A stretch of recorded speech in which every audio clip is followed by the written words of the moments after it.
What's up for May? 4 bright planets, morning and night, a chance of meteor showers, and waiting for a nova. For planet watching this month, you'll find Mars and Jupiter in the west following sunset.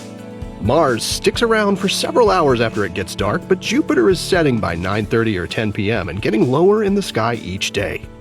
The first quarter moon appears right next to the red planet on the 3rd. Find them in the west during the first half of the night that evening. In the morning sky, Venus and Saturn are the planets to look for in May. They begin the month appearing close together on the sky and progressively pull farther apart as the month goes on. For several days in late May, early risers will enjoy a gathering of the moon with Saturn and Venus in the eastern sky before dawn. Watch as the moon passes the two planets while becoming an increasingly slimmer crescent. You'll find the moon hanging between Venus and Saturn on the 23rd. Early May brings the annual Eta Aquarid meteor shower. These are meteors that originate from comet Halley. Earth passes through the comet's dust stream each May and again in October. Eta Aquarids are fast-moving, and a lot of them produce persistent dust trains that linger for seconds after the meteor's initial streak.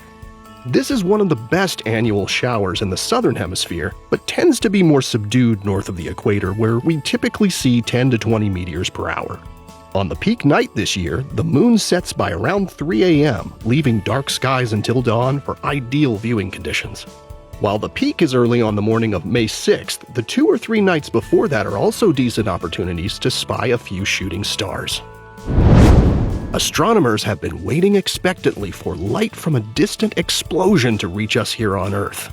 An event called a nova is anticipated to occur sometime in the coming months. Some 3,000 light-years away is a binary star system called T Coronae Borealis, or TCRB. It consists of a red giant star with a smaller white dwarf star orbiting closely around it. Now, the giant's outer atmosphere is all puffed up, and the dwarf star is close enough that its gravity continually captures some of the giant's hydrogen. About every 80 years, the white dwarf has accumulated so much of the other star's hydrogen that it ignites a thermonuclear explosion, and that's the nova.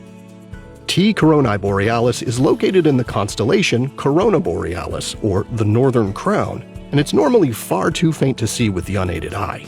But it's predicted the nova will be as bright as the constellation's brightest star, which is about as bright as the North Star Polaris.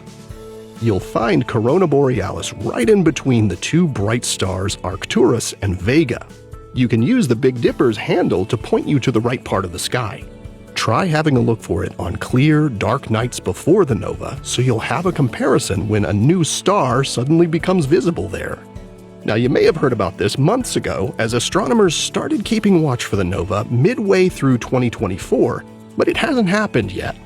Predicting exactly when novas or any sort of stellar outburst will happen is tricky. But excitement began growing when astronomers observed the star to dim suddenly, much as it did right before its previous nova in 1946.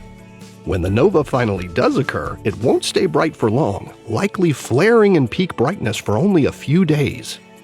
And since it's not predicted again for another 80 years, you might just want to join the watch for this super rare, naked-eye stellar explosion in the sky. Here are the phases of the moon for May. You can stay up to date on all of NASA's missions exploring the solar system and beyond at science.nasa.gov. I'm Preston Dykes from NASA's Jet Propulsion Laboratory, and that's what's up for this month.